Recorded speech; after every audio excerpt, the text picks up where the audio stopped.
Welcome everyone. Tonight's session is online teaching, training, support during a pandemic, and it's a panel discussion. Welcome to our first event in this year from BCS South Yorkshire branch. I just want to let you know that we are recording this session, so if you are not kind of comfortable with being on Zoom while we're doing the recording, we apologize, and feel free to kind of leave now. However, we're wanting to have this event as inclusive and as collaborative as possible. So even if you do decide to stay with us, I'm sure it will be quite cordial. So if I can ask Andrew to move to the agenda. Of course. Coming right up. So, yep, here's the agenda. Thank you. So we will have some intros at the beginning, and then we will walk you through a bit of the format of tonight's session. We will have some collated questions. We had some collated questions from LinkedIn and some of our panelists who had some experiences beforehand. Thankfully, there are also some of our colleagues in the committee, so that's an extra that's a bonus for us. But we would like to also ask you to and encourage you to use the chat to ask questions during the event, and we will update the slides with your questions. And if through the discussion there is any if you have any tips and you want to share, please use the chat for that as well, and we will collate that information and add them to the slides as well. And then at the end, we'll have some closing. So without further ado, if I can ask Andrew to go to the intro slide. And I will ask Dr. Shahzad Zagari to introduce herself, and then the rest of the panel in the list. So Shahzad. Okay, hi. Thank you very much for inviting me. I'm Shahzad Zargari, course leader for cybersecurity with forensics at Sheffield Hallam University, and I've been teaching at Hallam for about 7 years, I think, if I'm not mistaken. Time flies, and that's it. It's me. Thank you. Okay, thank you. Unfortunately, we don't have our colleague, Dr. Lucian TP with us today. So I will pass over to Jade to introduce themselves. Hi, I'm Jade Mcdonald. I'm a cybersecurity forensic student from Sheffield Hallam University, and I'm representing learning there and the students. Thanks, Jade. Unfortunately, we don't have Andrew with us tonight either, so I will pass over to Harriet, if that's okay. Hi, my name's Harriet Holman. I'm a senior product manager at Epigenesis, which is a wholly owned subsidiary of the University of Sheffield. Part of what we do is teaching fourth-year students in a project-led module called Genesis, where they follow agile software development practices and lean product development practices to build their own startup companies. That's it. Thank you. And then I will pass over to Neil. Good evening. I'm Neil Bissell. I'm the Director of Education at the Developer Academy. We're a training company who specialise in retraining people for careers in technology. So we're doing a web development bootcamp currently, and we're due to start some data science training next month. Thanks, Neil. And Dr. Colin Smythe.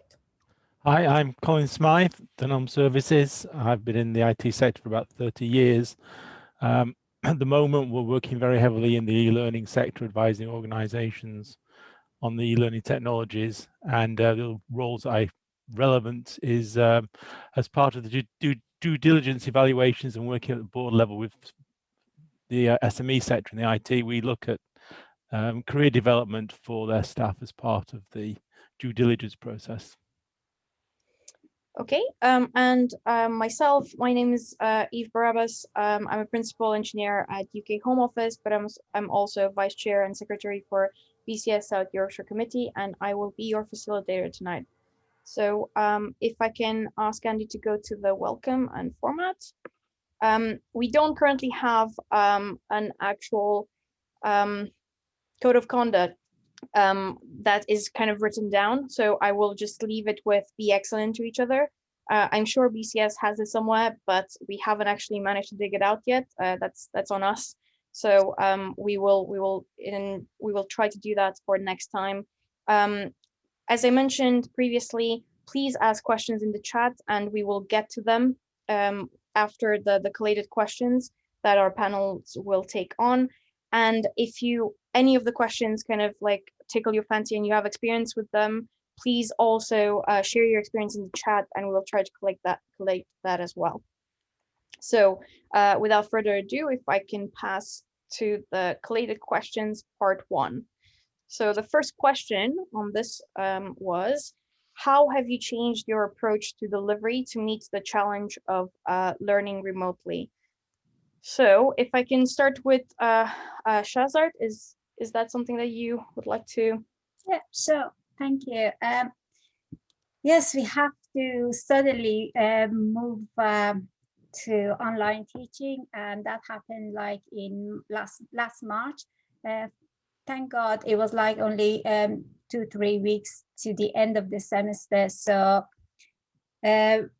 most of our colleagues were not, were not familiar with the online teaching tools. So straight away we had to use them. So straight away we learned about, I can't believe that it's just a year past and still we are in here. But we learned about Zoom, we learned about the other conference call methods of teaching, like Teams. But the problem was making sure that we were delivering all teaching in a safe environment to students, and making sure that students' learning experience is not is not going to having a negative impact on a student's learning experience. So yes, definitely we did. And the other problem was we had to quickly learn about how to share views with the student, how to give feedback. So all sorts of challenges.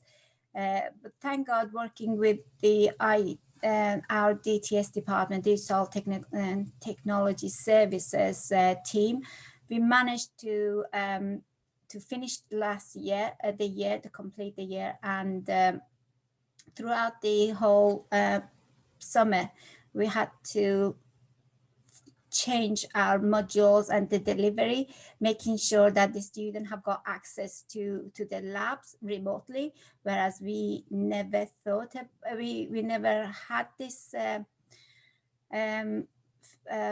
this opportunity. Actually, that part is really good. So you could sit at home and you could use the specialist lab, so that was really good. But yes, we have. Okay, so now that you've kind of started us off with this, I'm going to go to Jade and ask from her experience as a student how she had to adapt to this approach.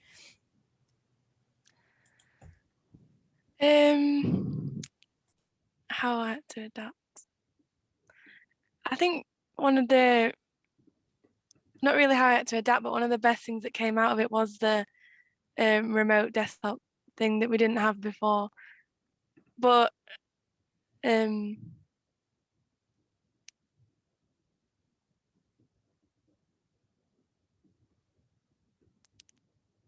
not sure. Okay. Sorry. Okay, no worries. If I could then go to Harriet for the same question, if that's okay. Yeah, so I think from our perspective, we were already using a blended learning approach before the pandemic. So a lot of the material that we delivered to our students was handled online anyway. We provide videos, worksheets and other resources up front so that students can have a look at things before the class. And then normally we would use the face-to-face class time to conduct activities that would help to cement that learning. So I think one of the biggest problems that we've had to address is how to transition all of those face-to-face practical activities online. So to give an example, one of the things that we teach is process improvement, and we use a Lego game to facilitate that. So basically the teams of students work together to build little Lego pyramids, and there's a variety of different rules that are designed there to get in the way of that, and the idea is that they're supposed to figure out ways to improve the process to build these ziggurats. And obviously, unless anybody has heard of something, there's no way to build Lego ziggurats online.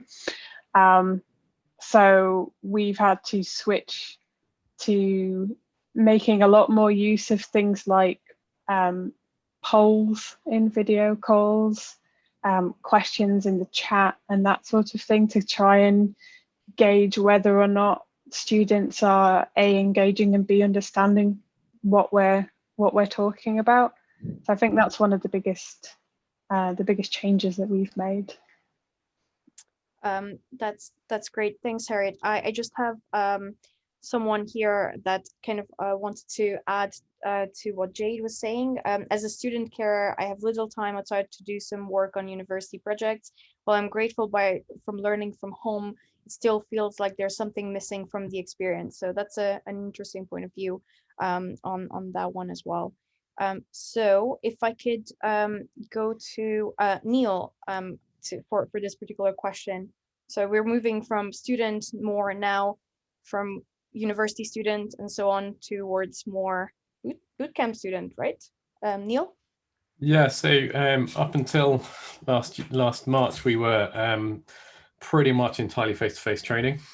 We did do some blended learning elements with some kind of practice syntax exercises online and some kind of go away and do some things, but essentially our delivery was all face-to-face. Turn up at Collider in Sheffield and we'll kind of mentor you through doing some programming.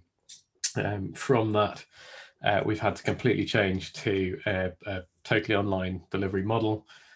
We've got an online learning platform now with Moodle, and we do kind of video sessions over Big Blue Button, which is like Adobe Connect if you've not come across the open source version before.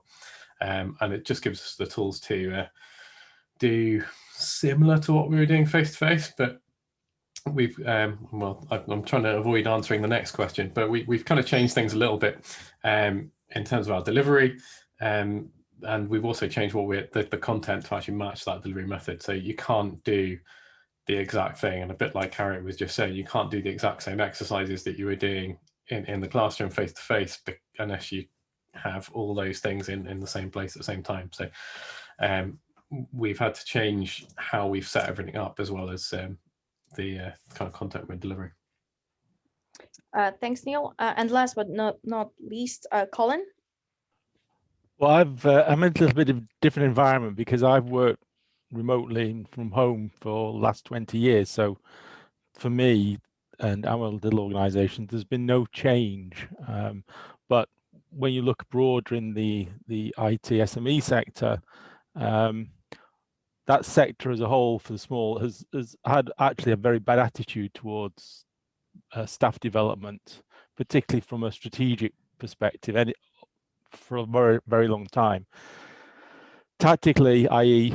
there's a problem, programming language issue, you want to resolve something or learn very quickly, there's always been very good online capabilities. What the pandemic's actually done is bring to the fore all the flaws and weaknesses that an organization's had and managed to avoid for a variety of good and some very bad reasons. And what it means is that from what I perceive anyway, and my daughter's just started working in the IT sector, she's 2-3 years in, and is we're now going to be in this world forever, i.e. the idea that people go to work 5 days a week is not going to return for most people. So we've got to start thinking about what are the practices, and the other issue that comes forward when you look at the sector is that it's not just the responsibility of the organization to do training for people. The individual's got to take responsibility, and part of what would be, by the way, being a chartered engineer and CITP is your commitment to doing career development and continual professional development. So you yourself should have some form of strategic plan about the areas you want to learn, and in that case you're going to make use of whatever learning materials you can get hold of. And though it is noticeable, by the way, that it's more difficult to get actually printed materials these days, and fortunately a lot of the online material now is very, very well structured. So this is a great opportunity for even the smallest organization now to start thinking about how to help their staff develop, because it's very important in the IT sector that people understand that once you leave university, your education value there in terms of knowledge base, if it lasts you 5 years, you've done very, very well. And I mean, I'm looking at the skills I learned 30 years ago in terms of programming. Well, you know, I learned on a language called Coral 66 and COBOL. Well, there's not much Coral 66 or COBOL around in sort of new projects. If I can just, you mentioned that you've been working remotely for some time, Colin. Do you find that there's a difference between working remotely normally and what I call COVID remote? Not for me, but so I would need for you to clarify what do you mean by COVID remote? I would say that you mentioned, you know, you've been doing remote for some time, but I don't know if your clients or, you know, as a consultant and the people that you were working with previously. Oh, right. Okay. Yeah, it was a mixture. So half of my clients, work remotely, and in fact work for a couple of organizations that don't even have a physical office at all. And what it means, by the way, clearly in that scenario, and I'd be interested in feedback from people, is that when you have to work remotely, you have to be very, very highly self-motivated. It's very easy to become disconnected, and we're all human beings. And once a problem arises, the nice thing about being physically with people is we can all motivate each other. Once you're separated, you know, if you're working from home and you're by yourself, for example, if things do go wrong, it's very difficult to become motivated and push you on the way through. So that I can understand that is a big difference, and therefore there's going to be this psychological shock over the next 12-18 months as people start to gain their skills. And by the way, I would think that it's very important, therefore, as one of those things at university level, the students are taught to actually how to undertake this form of interaction with people, and also to help look after themselves. Yeah, it is very, very important that students develop these skills now, it seems to me. I agree. Thank you so much. And on that note, if I could ask the next question, which is, how have you changed content for learners? And if we kind of do the round robin again, Shaza, do you have anything to contribute on this one? Sorry, Eve, I was just reading the chats. I missed your question. Sorry. So how have you changed the content for learners? Okay, so basically, most of I teach one of the modules in the final year, and I teach in the second year, first year, but mainly I'm the module leader for the final year module. And the topic or the subject is a way that you have to interact with the students. So it's not like you just come and just teach. It's I feel like the student won't learn. So I had to use different tools. For example, Padlet wall. There is Padlet is a tool that you've got a wall, and then people could put comments, sticky notes on that. So we went through topics, and then the student added their comments, or you divide them into small groups and they do that. So this sort of activities I tried. I I could have done the pre-recorded session, like every 15 minutes you record and then let the student have the recording. But personally, I find that boring, and I find I've got a bit of experience and noticed that the students don't watch those pre-recorded sessions unless they have to, unless there is an assignment. So just leave it until the end of the semester and then do that. So what I usually do is I run my class as normal on Zoom or Blackboard Collaborate, and then I record the whole session. I know it might be a bit difficult for a student to watch through it if they miss the class. It's not like compact, but the good thing is it's easier for us because I think that the time that we are spending to deliver those the teaching is being doubled. It's been really time consuming. So I keep talking to a student, I keep asking them, what do you think? So based on what the student are giving me feedback, I try to implement that. So sometimes I use Socrative tools in order to, do quizzes or Kahoot when it's like everybody contributes and answer questions and then somebody wins. So these sort of things, I try to use them. For the labs, for the tutorials, when we have to do hands-on exercises, I've created some the instruction with the screenshots, and then when I'm in the lab with the students, I share my screen and I go through the lab myself. The difference is previous years, I used to let a student to go through the question 1, question 2, and then go and show them how the exercise, the answers were. But now I find it is a bit slow. So sometimes I have to start from the beginning and I explain things to them. So the problem is that the students are not sitting next to each other. They're not learning from each other. That's the main issue with online teaching. Thank you for that. Jade, do you have, again, any counterpoints to this from your experience? It's not really a counterpoint, but I do think the breakout rooms when we're learning in Zoom is really good because it gives you time away, not from the teacher, but because sometimes like a whole group you don't want to put your answers out there because they might be wrong or something like that. So when you're away in a group, you don't mind saying it in front of them students and you'll bounce off each other. And then when you come back, you're all confident because you're together to put them forward. So like that's really good. And I personally prefer like the lectures that are on Zoom and recorded while you're giving them, because there's an actual person to ask you questions to and bounce off of. And if you don't understand it, you can simply ask and they'll change the way that they're talking about it and give it you in a different way or with a different example, compared to a recorded one where you can only watch the recording. So if you don't understand it that way, then you're not going to get it, or you'd have to go a different route and email them to try and find out or do some more research, which is obviously okay, but yeah. Okay, thanks for that.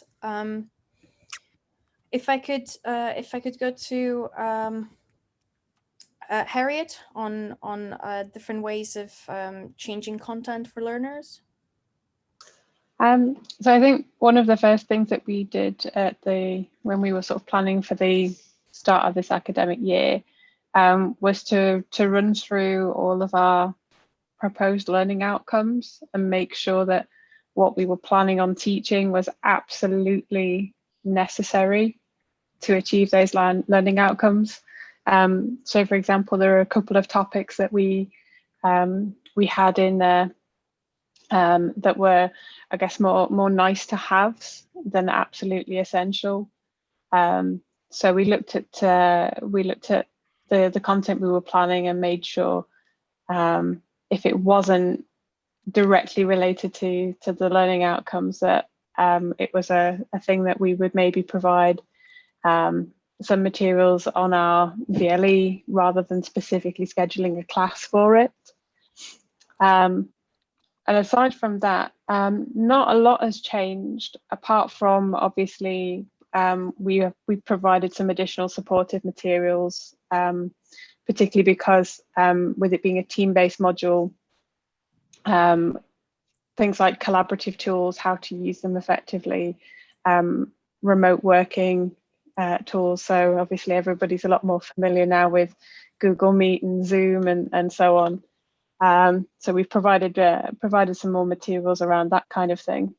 And then it's just kind of been adjusting some of the material that we did still believe was core to make it feasible for this kind of remote setting. So for example, one of the things that we teach is around user experience design and testing, particularly looking at things like accessibility, and ideally getting people to sit down in front of the software that you're building and observing how it's being used. And there are tools out there that you can use, so like webcams and such, sharing your screen and so on. But it's never quite the same as being in the same room as a person. So I guess it's just adjusting the material that we deliver to sort of fit this remote pandemic world.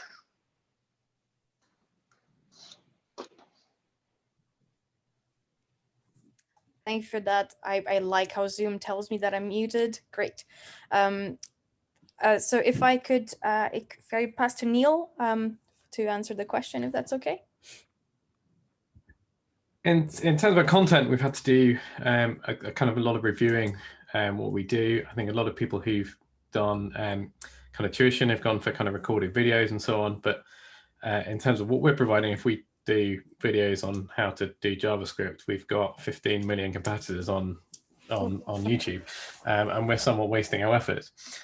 So our kind of main idea is that people are coming to us because we've got a kind of live delivery of content, and that's kind of the USP that we have compared with watching YouTube videos and so on. So we had to model our delivery model around that, but do that remotely. And in terms of kind of content changes, it's mostly things like adjusting how we're doing exercises. So whereas in a classroom, I might set a fairly open task and then kind of move around the room and kind of look over people's shoulders and have little chats with people to find out how they're getting on. That's a lot less easy to do online because, well, everyone's listening if you talk, and people are, as Jade was mentioning, maybe less keen on kind of opening up in front of the entire class or in front of the teacher when everyone's listening. So we've kind of made exercises a little bit smaller, more kind of checkpoints and more scaffolding around those exercises so that we can ensure we're not kind of leaving too little for people to do, but also not leaving people to struggle. We found it quite hard for people to actually kind of speak up. So when we first started doing the sessions online, it was kind of like working on radio. Nobody wanted to talk to us, and we're kind of prompting people for questions and everyone's quiet, but then needing help later because they haven't necessarily got all the kind of information they needed. So it's trying to preempt some of those things a little bit with the design of exercises. So say a typical coding exercise, I would kind of set a whole problem previously in a classroom, and now we're kind of a little bit more step by step and breaking things down a lot more so that when it does go wrong, there's kind of less troubleshooting to do, and we can kind of do a checkpoint more regularly and get people to talk about it and say, right, how did that go? What happened when you did those exercises? To try and prompt that feedback without having to kind of talk into a void and say, right, has anyone got any questions? And wait for the tumbleweed to kind of fly past. We've tried to, I think Harriet was mentioning about making sure the content was relevant. We kind of got a fairly short time period, and we've tried to make sure that where we can, we're almost dual purposing content. So if we're trying to teach about, say, agile methodologies, we're also alongside that, we're doing some programming, so they're getting some practice of the kind of techniques and platforms that we've been using, as well as just the kind of using the agile methodologies and learning about that in kind of here's some PowerPoint on what agile is and not really doing it. So we've done some kind of practical project-based learning to try and again, get more engagement, because it's pretty boring for an instructor to sit here and talk for 3 hours into silence, and it's not going to be very exciting as a student to come and sit through a 3-hour lecture online at the end of a day of work, potentially that's been all online. So we've tried to make sure that there's a good degree of interaction and group work and kind of project-based learning integrated into what we do. Thanks, Neil. Colin, do you have any kind of input on this question? Well, only to say that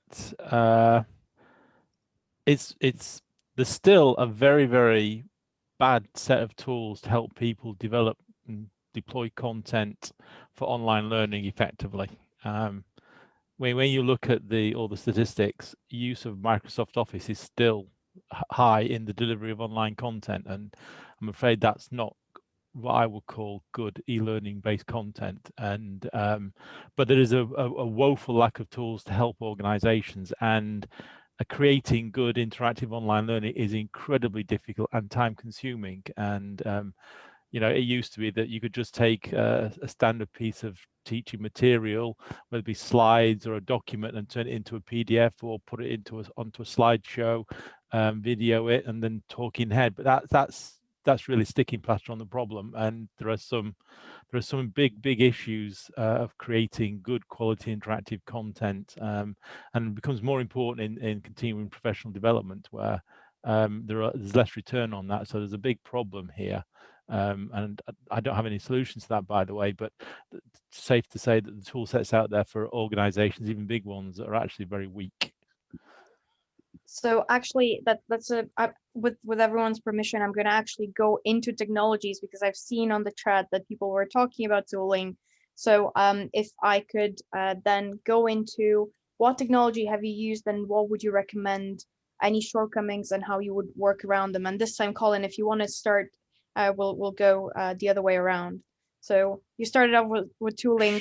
Go ahead, continue with tooling. Yeah, sure. So I think, as Neil pointed out, these organizations got Moodle. The nice thing is there are some very good open source tools to help you deliver content and to provide content moderation, access to apps, training apps, and to actually do online assessment. So you've got Moodle, you've got the Tau assessment engine, which is integrated. So there are some very, very good open source tools, and things like Moodle, it takes about half an hour to get Moodle up and running on your local machine. So there's no reason why an organization couldn't provide a hosted version of Moodle very, very rapidly. Same with something like the Tau tools. And there are an increasing number of them. The problem, I say, is getting those systems up is good, but the question is, how do you get good quality content into those? And that's the problem. And as alluded to again by Neil and a few others, is that it's no matter really scenario, create the content once and then away it goes, it stays forever. Our content tends to need to be revised quite often, so it's a little bit of a problem there again. What we do internally is that we don't use talking head videos. That doesn't appear to work. We do little 5-minute briefing videos. We set a lot of exercises for people to go away and do, and we moderate everything through a Moodle system that we've got. And we have online quizzes and tests to actually track feedback about progress being made. And but even that took a lot of time and effort to put that technology stuff together in a coherent way to provide good feedback to people. So even with the tool set, say you've got a good starting point, there's still quite a lot of intensive human time to actually make it effective. Okay, so back to Neil on technology, and what would you recommend? It's a bit of a kind of all things for all people. It's not necessarily the right approach. So we're using Moodle. We've got Big Blue Button, which is a video conferencing tool that integrates well into that. We have experimented with Code Runner, which is like a kind of little exercise plugin that you can use on Moodle, which you can get people to write code. You can then write your own unit tests to see if they've done something that will return the right kind of result. We've also sort of used some kind of links to other online content, because there's lots of things there So just some sort of fairly simple low-tech web links to go and have a look at this resource. And then in terms of, and I've noticed, I've sort of answered this in the chat as well, someone was mentioning collaborative programming. And we've been using ourselves quite a lot VS Code with the LiveShare plugin, which I think is kind of designed for troubleshooting, but is really good for pair programming or mob programming, because you can all edit the same piece of code at the same time. And that's been really quite useful when we're trying to get students working together, doing collaborative exercises. I also in a previous life was a secondary teacher up until March last year, when I left, having given notice in February before this all happened. But in secondary school, we've used REPL.it, which is a kind of online IDE, but also that has a multiplayer mode, and it doesn't have, although it's not a kind of nice industry standard tool, it does have, it's really easy to set up. You just sign up for an account. If you're on the Google education platform, they can sign in with their Google account, and it's nice and easy. And they can set up a REPL, click on multiplayer mode, and invite a number of other students to collaborate with them. So it's nice and easy. What they did have until recently was a classroom environment that allowed you to set up, similar in a way to Code Runner, set up the task, which would be auto marking with unit tests and so on. They've just changed that, and it's now kind of a billable service, and it doesn't quite work the same way. So I haven't quite worked out how that's working, but I think they will have a replacement for that, where you can set programming exercises and have some kind of marking on there as well. And a kind of lot of these tools are trying to save effort. So even where people are stuck with a platform, so if you're in a school and you're stuck with a Microsoft system or stuck with a Google system, it's trying to eke out some of the functionality in some of that platform. So for example, with Google Forms, you can make some really nice self-marking worksheets by creating a Google form, actually setting up the kind of expected response, and you can do a feedback based on that, all based in the Google Classroom setup. With Microsoft and Google tools, I found it really useful for feedback, just to use things you might use in Office with using comments. Has no data connection, so I can't help. So I've mentioned Google, so Google decided to help. Where you've just in normal Office, you might add comments for a colleague to collaborate, and it's really nice. And actually, it was great when Ofsted came, because I could really show a dialogue with students, because I had my comment, their response to it, and then you could see what they'd done on the document. So I had a kind of moment of triumph as I said, here you go, I've been telling you this is brilliant. The inspector looked at it and said, right, well, we've got, student feedback, the response, teacher feedback, the student response, you can see they've done something about it. And then that continued as they kept improving the thing. So and that was particularly for the A-level computer science group, but that worked in either Google Docs or Microsoft Office. And although it's not, primarily a learning tool, we kind of use that to do that. And then it's just kind of other things that aren't necessarily tech tools. So we've stolen some things from Agile in terms of daily stand-ups. I do this with my groups for the bootcamp. I did this with my A-level groups in terms of doing a little bit of recall and getting them to think about what they've done previously. So we've kind of cheated it a bit. It's not really an Agile stand-up or a Scrum, but it's that kind of ceremony of getting them to think about what they've just done. So we've done a bit of thinking about it with the projects they're actually doing, more about what they're trying to solve next and so on, and getting them to collaborate. And things like the paired programming, the mob programming have been really good in terms of collaboration. So that's kind of a really useful tool that isn't necessarily technology. Thank you, Neil. Over to Harriet, if that's okay. Yeah, I don't think I've got too much to add to what Neil said there. So we use Visual Studio Code with the LiveShare for pair programming and troubleshooting and that sort of thing as well. In terms of the content, I think that's kind of been covered. I think the only thing that I maybe hasn't been mentioned yet is that I find really useful is Jamboard, which is an online whiteboard that students can collaborate on. It's got post-it notes and markers and so on.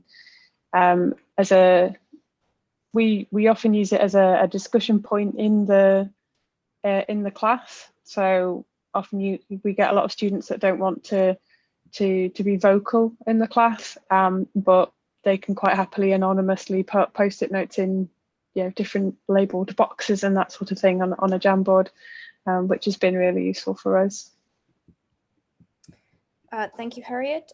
So over to Jade and Shahzad about any tools that are being used at Sheffield Hallam.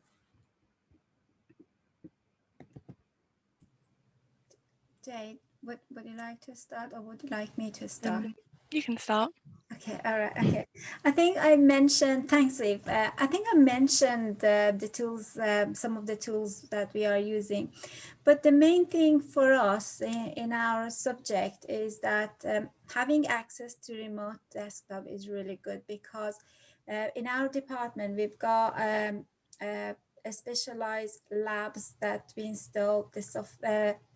There are installed specialist software on those PCs. And so this way, most of the time when I'm doing you see, before when we were teaching physically face to face, we went to the lecture, we had 1 hour lecture, and then we had to go through the contents of it, talk about the topic, a topic, and just for 1 hour, you were just either doing like a group work activities, or it was just like talking, teaching.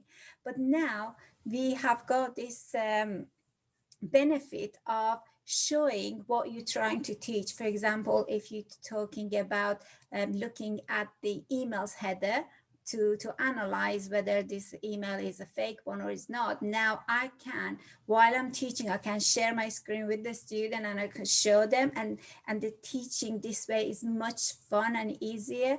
I mean, previous years, I hated just having lectures, so I changed my timetable to have like a slot in the lab. But now the good thing is we don't have the space limitation, and we could do this. So I think the best thing for us this year, it was this having remote desktop access. But the rest of them, it was just like I keep changing. I keep trying to find out what tool is good for where, and then I use them. So we've been, as I said, we've been using Zoom, or I used to use Blackboard Collaborate for teaching, but then it's not friendly. I mean, it's okay, but the good thing was it had the support of our DTS, the Digital Technology Services. But then a student didn't find it user-friendly, so I just moved back to Zoom, even though everybody is talking about how much information are being leaked. But however, it's been supported by university. So I'm just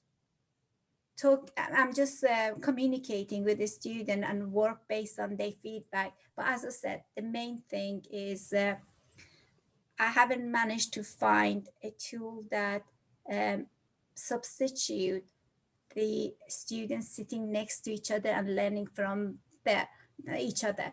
One of the things that I think we've done on our courses is that now we're running study support for students. So we've got student mentors come and sit in Zoom, and then a student who have got problems with any of the topics, they come and sit, and then they have got one-to-one, go to breakout room, have to one-to-one breakout room, have to one-to-one meeting and talk about their problems. It had its own challenges. It was more popular when it was face-to-face, but and then this year we created a Discord server for students. So now a student at each level, they talking to each other, getting help from each other. So these are the things that we've changed in order to make sure students are not suffering, they're learning. But Thank you, Shahzad, for that. And that kind of, you've also slightly answered the question around how did you support learners. It's really good to find out that, you know, you're listening to students, and despite having to go against IT, and surely that's not, you know, it's not easy to do sometimes. It's good that that's happening. If I could go to Jade, if you want to talk about how you felt supported about during this time as a student, or not supported, and then we'll go back for that question.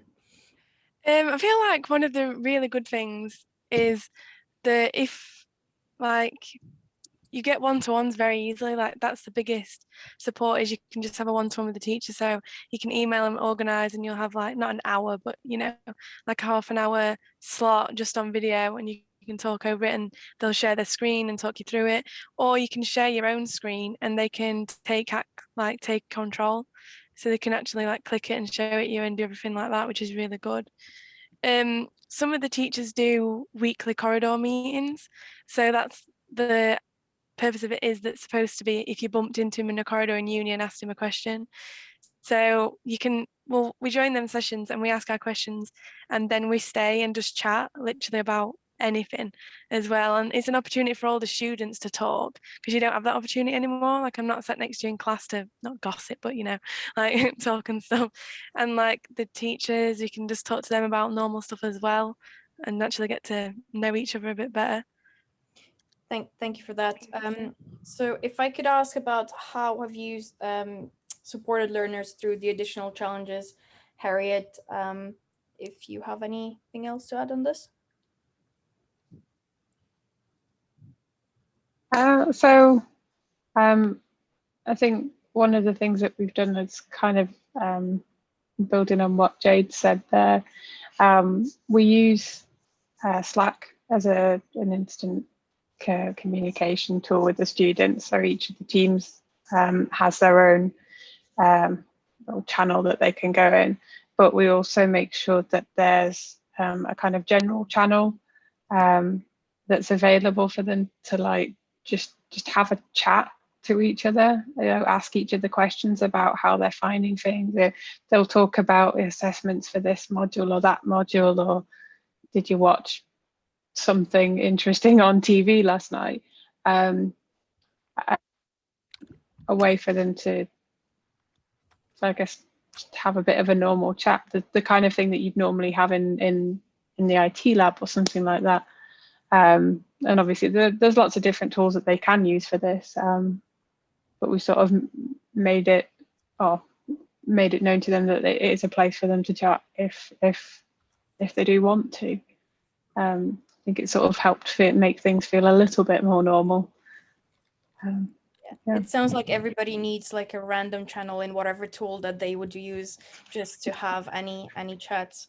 At work we have an animals and pets channel now that is just great to take a look at now and again.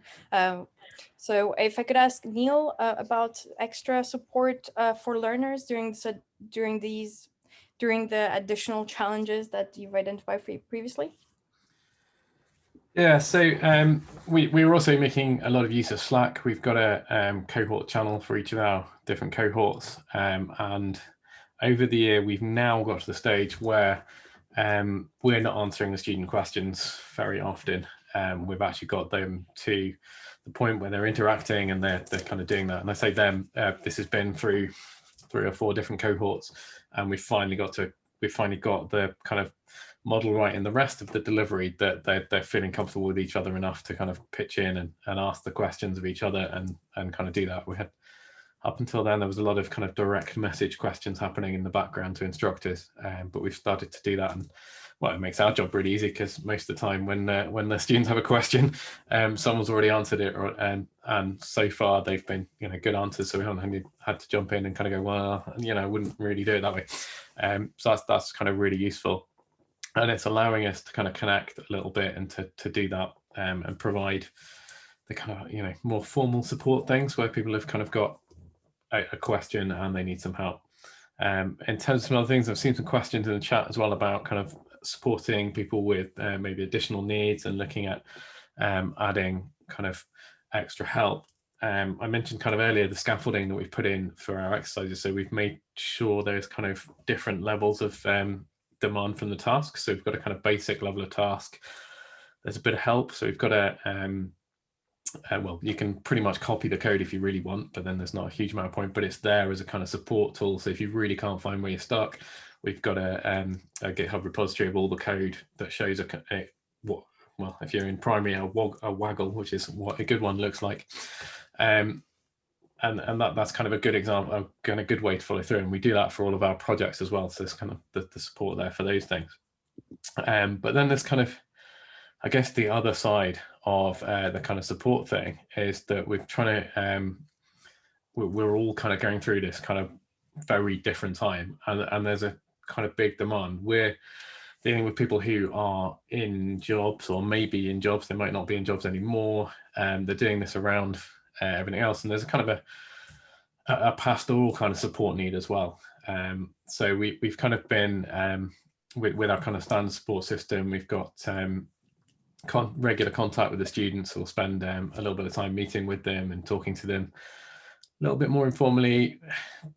Like maybe said earlier, we're trying to be efficient, so we'll kind of, you know, start talking about maybe job aspirations and looking at things. We've kind of done some mentoring with students where they've maybe had mental health issues or just been struggling. We've kind of organized sessions, maybe with the excuse to go, okay, well, you know, you're a bit stuck with that project. We'll catch up on a call. But actually, yeah, we might solve the programming problem, but really this is about a bit of kind of more holistic support where we're kind of helping them keep going with the program. And I think there's several students that wouldn't still have been stuck with the kind of 6-month course that we're doing if we hadn't been able to kind of engage with them that way, because it's been difficult. And it's not just necessarily the demands of the course, but, you know, things that are going on in life, you know, whether they've had you know, people being ill, or where they've had just, you know, job things happening, and it's been kind of key to add that extra support.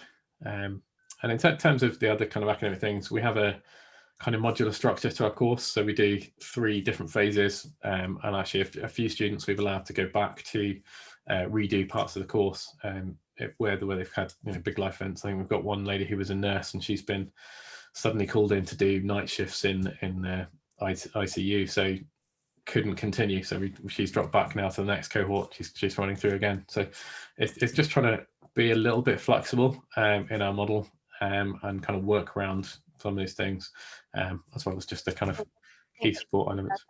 Thanks for that, Neil. If Colin would be allowing me to basically just jump to the next question and ask him to answer. It's actually around online etiquette versus real life etiquette. I've seen on the chat that we were talking about bullying. You also mentioned about pastoral care and mental health, Neil. So if I could kind of direct us to this question about how did you find, were there any challenges between online etiquette and real life etiquette? And we'll start with Colin, if that's okay. Well, what it means is that when you're recruiting, and we've one of my clients, I've worked with them for 20 years, and we've recruited 40, 50 people over the last 3 or 4 years in particular, is that one of the things you have to focus on is the individual's ability to work from home, work as an individual. Yes, there is an interaction, but you do need invariably very robust people in a variety of ways. And it's quite clear that some people are not suited to it, and it can be painful for an individual if they've never done online working before, and they encounter it. So yes, there's some interesting problems to be had here, and I suspect it's nothing to do with your age, whether you're used to that working in groups or not. And we have not come up. There's no single right way of doing it, because if recruitment's very difficult. I mean, it's a hit and miss. Our recruitment's been, we've found, whether you're doing face-to-face interviews and for a normal job. So this just adds yet a further problem area. But what it does mean is that you do need to assign strong mentors with people. And again, small organizations tend to be a little bit weak in that. The good somewhat small organizations that have got the processes well in place are very good at mentoring and looking after their staff, but that's very, very unusual in the small, medium size. So there is increasing importance for proper career development and mentoring of staff, and that's distinct from, because these things obviously clearly get confused, that's distinct from discussing pay rises and things like that. Is that there is a responsibility for the health and welfare of your employees, but as I say, for small organizations that tends to get overlooked in a lot of cases, and again, COVID-19 just exposed the problems when you've got online stuff now. Thanks for that, Colin. Neil, do you want to add anything else to what we were talking related to online etiquette versus real life etiquette? Yeah, I think it's kind of there are kind of big bonuses with people have mentioned kind of bullying and disruptive behavior and so on. You know, the great thing about an online classroom is you have a mute button, and like the chat is all recorded. So there is no I didn't say that, because you go, here's a screenshot and you can show someone. But it has got that kind of difficulty with, you know, when the software doesn't go right, it can be a kind of big drama. There is a lot of control elements into educational software that kind of, you know, allow the staff to do that, but without having had time to get everyone trained with how that works. There's been quite a few cases of people being kind of dropped in at the deep end and discovering all the problems for their colleagues. So I felt I was watching my son's class at the kind of first day back after half term. They changed everything. I think they had 200 students in, all year 8 students, and it kind of went chaotic because no one had showed them how to be able to shut everything down and close things. So there are those kind of tools and technology there that make it potentially easier to kind of just go, well, you can't do any of that stuff. That's great if there's time for staff training. So it's like any system, the system's only any good if you have had a chance to actually do that with staff and have time to look after the welfare of the staff by delivering that training and doing those things. Thank you for that. Harriet, do you have anything to add around online etiquette versus real life etiquette, or well-being, bullying? Yeah, so thankfully we've not experienced any bullying for our module, but I think so one of the biggest issues that we've faced is, I think, the stress of the pandemic and the stress of working from home, working remotely, not being able to kind of operate as we normally would, both for us and for the students. So, for example, students working from home are often working completely different hours to those of us that are like working a 9 to 5-ish. So things like they're getting a little bit more stressed out when we don't reply to queries that they send at 1, 2, 3 o'clock in the morning, and things like that. And I think so one of the key things that we put in place this for this academic year was just some clear expectations around, we're also working from home. Some of us are parents and part-time teachers now. If you send us your query in this particular, to this particular place, then we can try and respond to it within these rough time frames. But the world is happening, and we might not always be able to get to you quite as fast as you would like, but we are trying, and kind of just be thankful for their patience and sort of trying to not like manage expectations, I guess is what I'm trying to say. Thank you, Harriet. Jade, do you have anything to add around this? How did you find it different? You react differently as in an online setting versus in real life? Any challenges? Not really. No, Okay, sorry. no worries. Shahzad, do you have anything else to add on this one? We had a bit of, I mean, just one or two incidents in the beginning of the year, and all colleagues, staff, students dealt with it really in a robust manner. So that actually was really good because it happened in the beginning of the year. And for example, because of that incident, we had in one of the classroom, it was like a class of 100 students. And so when the student, as I mentioned, the student were communicating through Disco channel, and the Disco channel is it was run by a student, so straight away student took charge. They set up rules, and they, you know what, when you've got when they create the account, they could use any nickname, so they made sure that the names are recognizable, identifiable. So because straight away they started taking charge and implementing safety measures. Fortunately, we okay, and I think we were okay. But regarding the mental health and this issue, I'm afraid it's been having a really massive impact, negative impact on a staff and a student. Some of the students sometimes I had to chase them to find out whether they are okay now. You see, I'm a course leader. I sit in my office, and if a student needs something, they just come to my office. But now that is gone, and therefore we have to rely on Discord or the other social media. So my colleague Scott is here. He's one of those people who replies to a student at 2 o'clock in the morning. I know that's not supposed to be, but this is what we're trying to help a student, because we want to make sure they are okay. Thank you for that. So if I can ask Andy to basically refresh the URL, because I've been trying to collate some of the chats or take the information, some of the information and questions from the chats and add them into the PowerPoint presentation. If we can now go to the collated questions part 2. I know we're running a bit of low on time.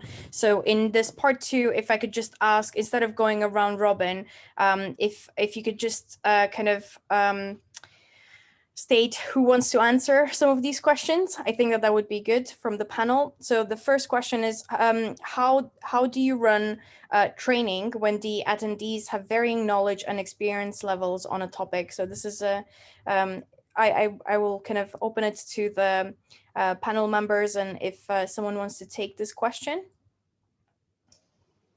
I might be able to jump in on this one. Yes, thanks. So as I mentioned at the start, one of the things that we do is to operate a blended learning approach. So we deliver a lot of the content up front, and then there's a scheduled class later on. So it gives the students time to approach all the materials at their own pace.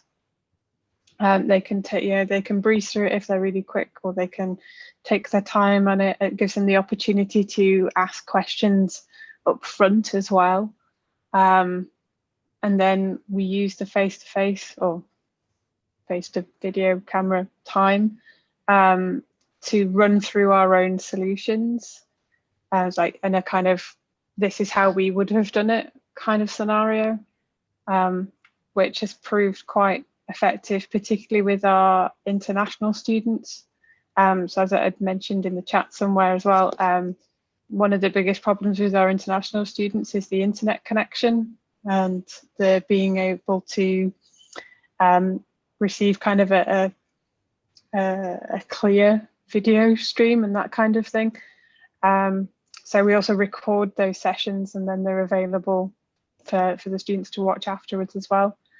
So yeah, we found that to be quite a useful technique for different levels. Basically, the student can take from it as much or as little as they need. Thank you so much for that, Harriet. Anyone else want to jump on that question? Want to contribute on that? I can jump in as from there. So I think it's I kind of mentioned some of the scaffolding earlier. It's making sure that there are kind of different access points for it for the activity, so that you can use different levels to complete.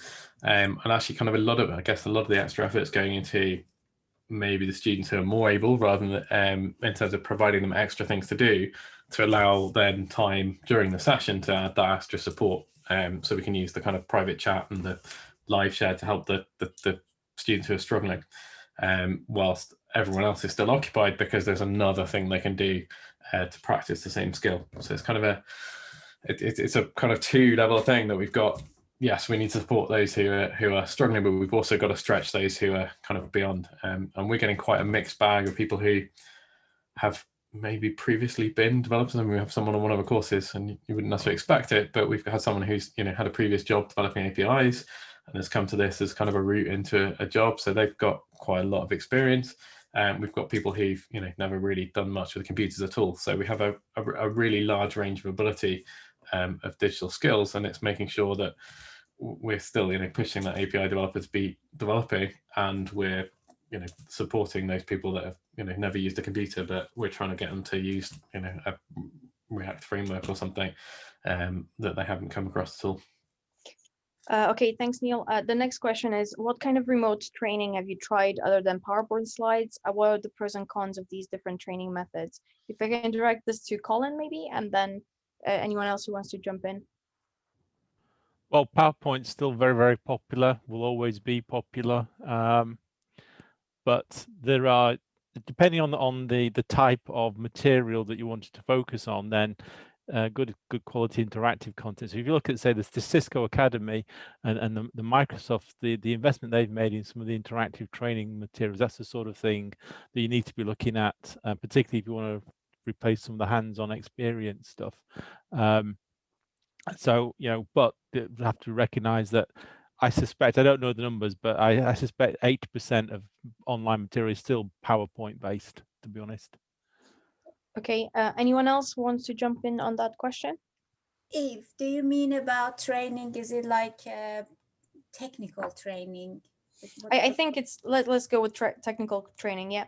Okay, I think what I think it would benefit the student is that just show them how things work. So now, because we are virtual, so we could share our screen, and instead of going through PowerPoint the slide and just tell them, yeah, talk about a topic, now you could show them in like VM environment, and just I think that way they are learning better.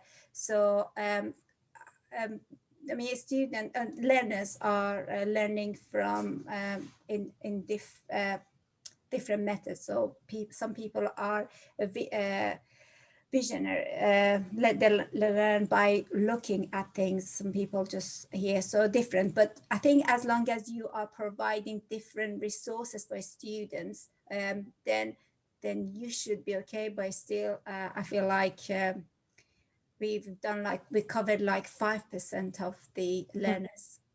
Sure. Thank you, Shahzad. Anyone else want to jump into that, or? Yeah, I did the Cisco Academy last year. I did my routing and switching through Cisco Academy, and it was really good to do that alongside my rest of my university course to widen my knowledge, and things that I obviously just completely skipped over on my course were quite happily covered with the Cisco Academy. And I think it would be good to have more of those type things for a wider range of courses that you can sort of run alongside, almost in your own time as well. Thanks, Graham. And Graham is basically adding some extra information from a student point of view. Thanks for joining us. Anyone else from the panel wants to jump onto that question? If not, I can move on. I think we've used kind of PowerPoint for kind of displaying stuff a lot, just because it's kind of easy. I say PowerPoint, we're not actually using PowerPoint, we're using Google Slides. I'm just doing the biro thing, but it's essentially the same, isn't it? And that's kind of a bit, that isn't the kind of most engaging, exciting part. So we've kind of tried to use that as the kind of placeholder, and then when we're doing any kind of programming that actually we're kind of sharing a screen and people are seeing the code going in, and actually, although they're seeing the same thing on the screen, it's just a picture of the code. And when it's shared live, it seems to have a more power, even though the picture on the PowerPoint slide is a screenshot of my VS Code window that I've put on the slides there. When the instructor's actually delivering it live, it's got a lot more power and it's a lot more engaging because you can see it happening. And we try to avoid typing at the same time as talking because you just end up spelling terribly, or I certainly do. But quite often I'll just be copying and pasting blocks of code back into the code editor, but it has a little bit more of a kind of engaging approach than just. Do you use any demo, pre-recorded things of you actually doing that? Because I've seen that being done in a lot of tech talks. The number one rule is do not do anything live because something will go wrong. So do you ever use pre-recorded things?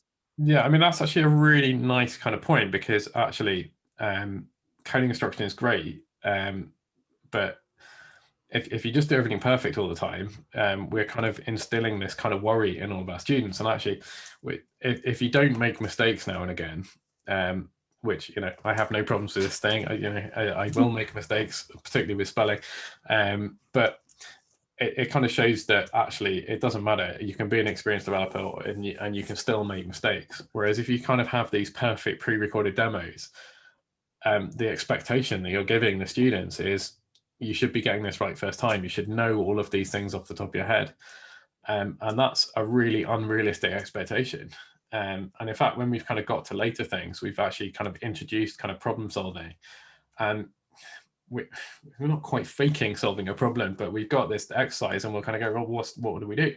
Well, we put the error message into Google because, I don't know how this works off the top of my head. And now we're kind of using, because we've had to use the same sort of exercise to make it consistent, we're now doing that. But we've taken opportunities where things have gone wrong to show them our troubleshooting process as well, so that they can really see it's not just a kind of, oh yeah, you just don't know it, so you've got to search for it. It's actually a kind of valid technique. You've got to go through and you will make mistakes. So I think it's kind of dangerous doing that kind of pre-recorded, highly polished, everything's perfect kind of demo approach, I think. No, I see what your point. I think, if you're used to kind of seeing tech talks that are done for 200 people, I don't think that they can, it kind of needs to be a bit more polished. But yeah, I see when it's like more of a one-to-one relationship with teachers and students, it's probably there should be some, something which isn't perfect, just to imitate life, I guess. So thanks for that. If I like can, the top of the pops lip sync, isn't it? When you're putting it out nationally and you've got a thing, then that's okay. But the live performance, you want to be actually live and you want that real experience. I've never heard that, like that particular comparison, but I'm going to steal that. Thanks, Neil. So if I can go to the next question, then how to get devs to want to come to training to meet standards such as security, performance, and accessibility. This is where we're delving into a bit more kind of tech things. So anyone from the panel want to answer that?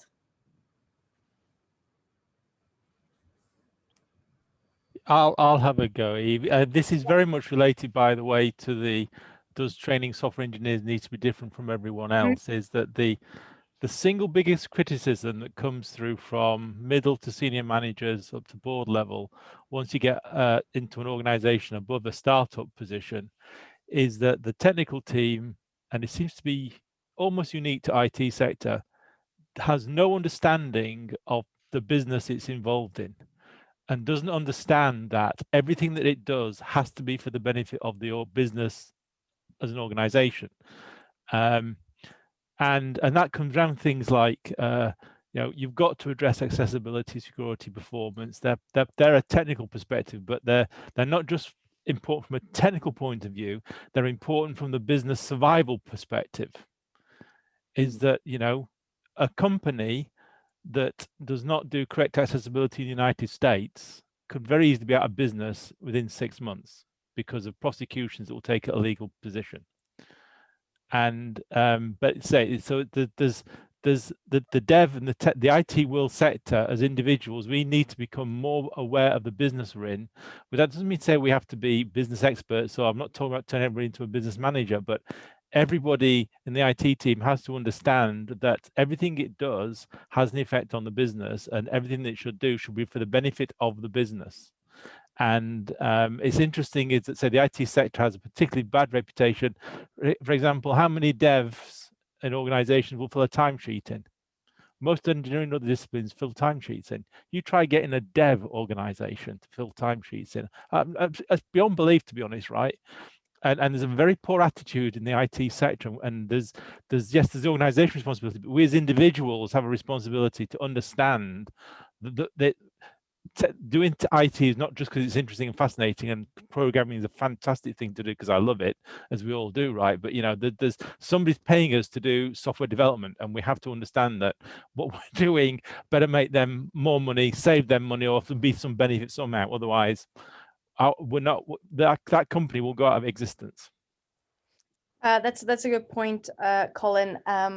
Just from my own experience, I think timesheets, asking people to do timesheets is quite difficult. However, there is definitely, in my opinion, there is definitely a balance to be struck there. And how much do you ask your engineers to do admin versus how much do they actually do the work? So that's also something to the same way as you said that, business engineers might not understand business. There's sometimes business does not understand engineering either. So it's just finding that balance as well. Anyone else want to jump into that related to standards, being able to do training to meet standards, security, performance, accessibility, or any views on how is it different to train software engineers versus other disciplines?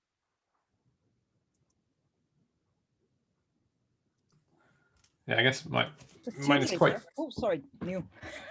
Mine's quite different now because people are paying to come on the course. They volunteered, so don't really need much more kind of motivation to arrive, because if they don't turn up, they're wasting their own money and time. Although we have had some students who've been paid for by employers or have kind of otherwise had it funded, and that has been reflected in the motivation because they haven't had that personal kind of investment in what we're doing. And I think that's it kind of links into what Colin's saying. If you can get people to invest personally, it's obviously not going to get your devs to pay for their training in the company, but if you're explaining to them why this is important, and you're not going to have a job if we don't get this right. I mean, other than just saying you're going to get the sack if you don't turn up, but it's that kind of personal, meaningful motivation that this is the reason why. And it's kind of it's only one of the key things. I kind of did my first instruction training with the military, and they have a very fixed structure to lessons. And the first thing you do in any session is you explain the aim, the reason why, and explain why that is done. So what is it you're learning, and why is it important to you? And that's kind of something I've kind of done ever since, and made sure, and I've tried to do with kind of explaining why people need to come to things. And that's kind of, I guess, more important now. We can't bribe people with sandwiches or pizza, isn't it? So they have to turn up with intrinsic motivation. Okay, thanks for that, Neil. If I can pass to ask a question to Dev, so maybe I can ask Graham and Jade on this one. Is it better to have fewer longer training sessions or more shorter ones? I think fewer longer sessions where you can really get into the subject that you're getting, rather than sort of little short like sound bites or 5 minutes, half an hour there. You're not fully prepared for the lesson, you're not settled in, you're not learning. So I think shorter and longer would be more preferable for me. Fewer, longer. Yeah. Cool. Jade, anything on that? What is your style? I think it depends what it is, but I would go for the longer training sessions. Like before, when we've done on NCASE, we just did 2 full days in one. And I feel like it is better because sometimes the shorter ones, you kind of already forget by the time you get to the next one, because you don't have time to sit down and really get into it and get ready and remember it and have all that information straight in the front of your brain to do it. So sometimes I do think the longer ones are better. That's great. Thanks for that. So the last kind of from the collated questions is how to assess current levels of competency and impact of training. I'm going to ask this from Harriet because I'm sure she's dying to answer this one. Am I?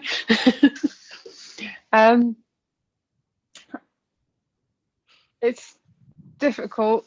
So I don't have much experience from a technical perspective. I'm not a developer myself. But some of the techniques that we've used with all of our materials that we provide in our VLE, including kind of comprehension questions with them, have been useful.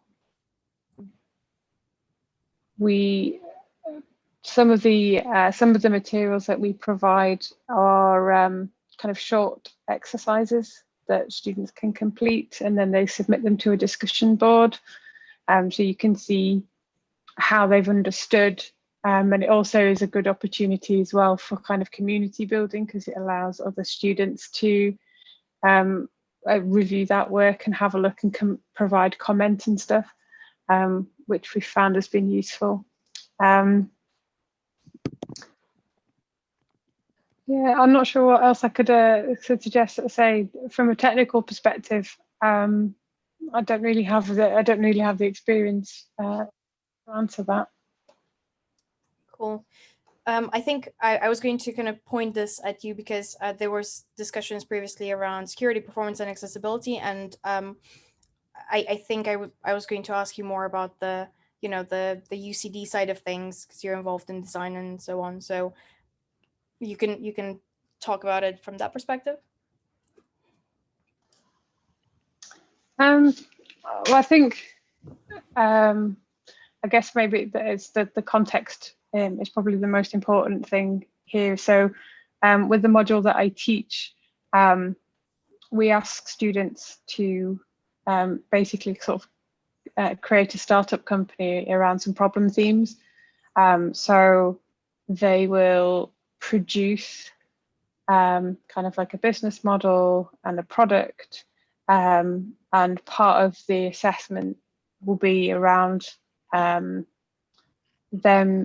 using various kind of testing techniques and techniques to almost assess their own work in a way.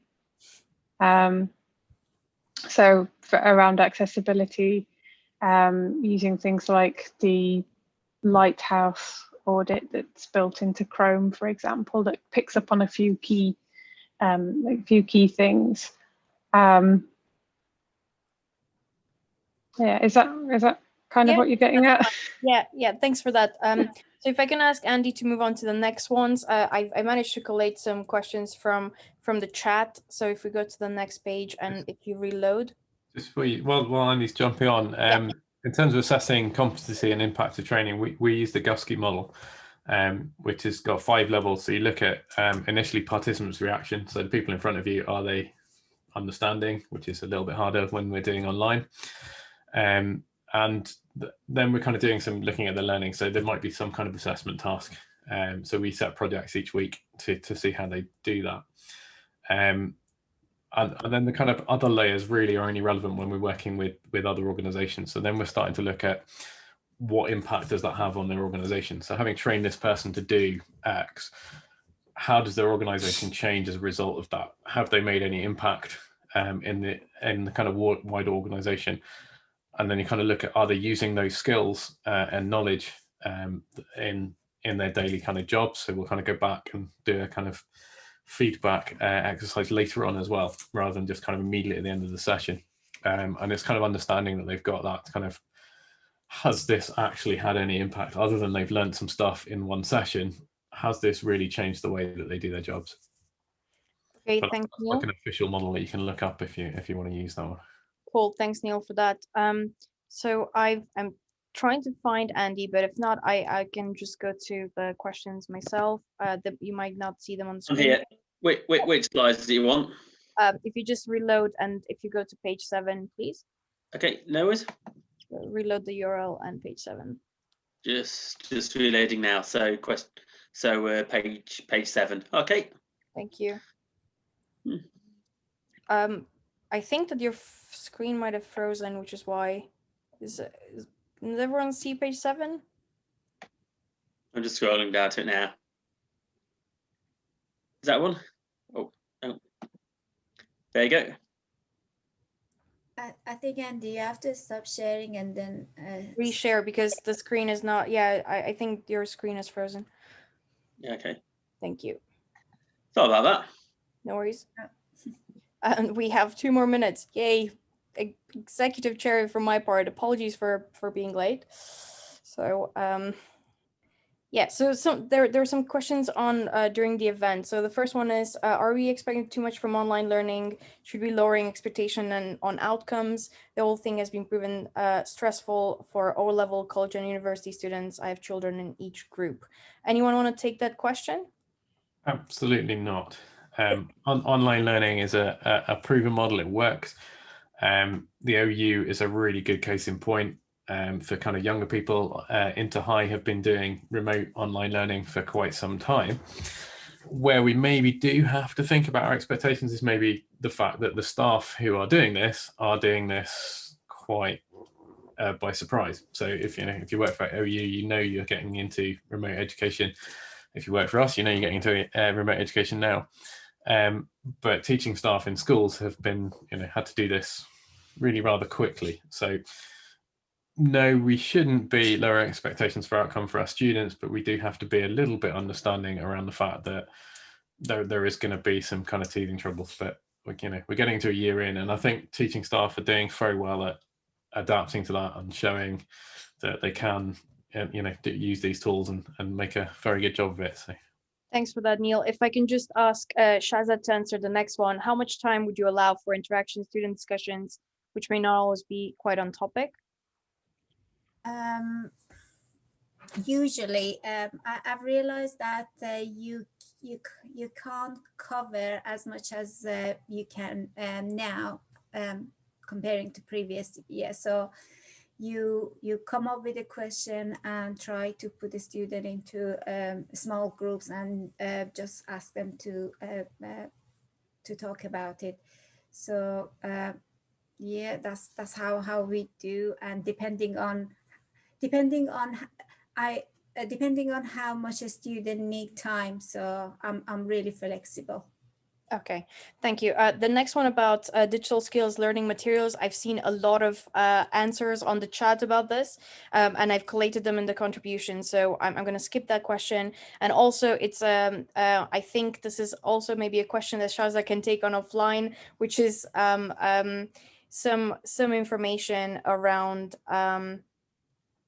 places to organize and arrange tutors and tools if they are a student from a year to cybersecurity and forensics. So maybe I can give that to Sharzad to answer on offline. So if I can move on, Andy, to the next couple of pages, I've managed to kind of pull some of the chats into these contributions for the event, and we will share the slides afterwards. I've kind of anonymized them, so there's no actual identifiable information in this. So I've tried to see there might be some people talking to each other in the chats. So there's 15 pages of contributions from the event participants, which is great. Thank you for interacting. So if you continue going down, Andy, apologies for picking up the pace. So there's quite a few kind of tips, tricks, tools, experiences that we will share by sending out the slides after this. So if you continue going down, Andy.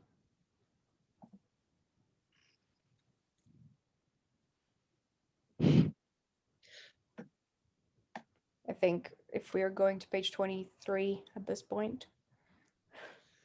Thank We you. just keep going down, yeah. Yeah. Sorry. next slide, please. Okay. Sorry, if you just go to page 23. No worries. Out of 24, I think. As I mentioned, I've just collated all the information from the chat. So if you don't want to watch an entire kind of all of the discussion and you prefer kind of like text-based information, we'll share the slides afterwards. So I guess over to Andy, if you want to have some closing remarks about future events. Of course. So of course, I'm Andy Shaw. I'm the chair of the South Yorkshire BCS branch. I'd like to thank everybody who attended for our event tonight as well. I'd like to thank Eve and Shahzad in particular for helping to organise such a great event, and I'd like to thank Neil and Colin as well for also helping to organise. And also I'd like to thank Neil, Colin, Shahzad, and I'd also like to thank you, Harriet, and you, Jade, as well, for volunteering to be part of the panel as well. So thank you very much, and thanks everybody for some really, really interesting discussions as well. So it's been a good event, and it's been a good turnout as well. So yeah, very, very well done, and it's been really good. Next event to take, we have some events taking place in the next few months as well. So we have an event in March at the moment, which is going to be on the 18th of March, I believe, and more details of that will be out shortly as well. So I believe that is a hackathon which is taking place. So I'm looking forward to the event already, and it is going to be a terrific event. We also have an event after Easter on the 29th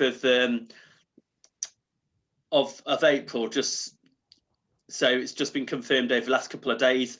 We're actually doing a joint event with the BCS Specialist Interest Group and Project Management, and we have a really, really interesting, very, very, very interactive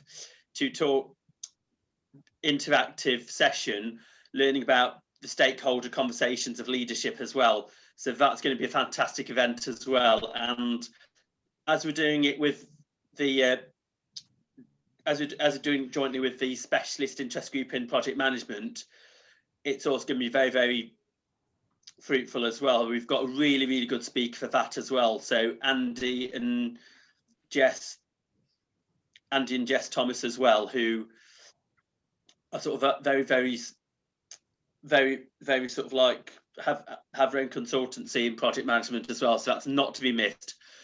If anybody has ideas for any interesting events as well, please speak to one of the committees as well. And if you've got ideas that you'd like for our events for BCS, what you'd like to see us as a committee do as well, please also let us know as well. So thank you very much, everybody. Thank you. So I'm just going to kind of mirror what Andy was saying. If you have any questions for any of the panelists or for us, get in touch with the links from the website or Twitter, LinkedIn, hopefully soon on Insta if Shahrazad sets us up. So yeah, thank you very much for this, and apologies for going over, and thank you everyone for your contributions. Cheers. Can I just yeah, go ahead. Can I briefly interject with a cheeky plug? Epigenesis is hiring some software engineers and a system administrator. If anybody is interested or knows someone who might be interested, I'll pop a, sorry? Junior or senior devs, Harriet? Either or. We'll take both. Several. So if you give me your email, I'll send some across to you. I'll drop a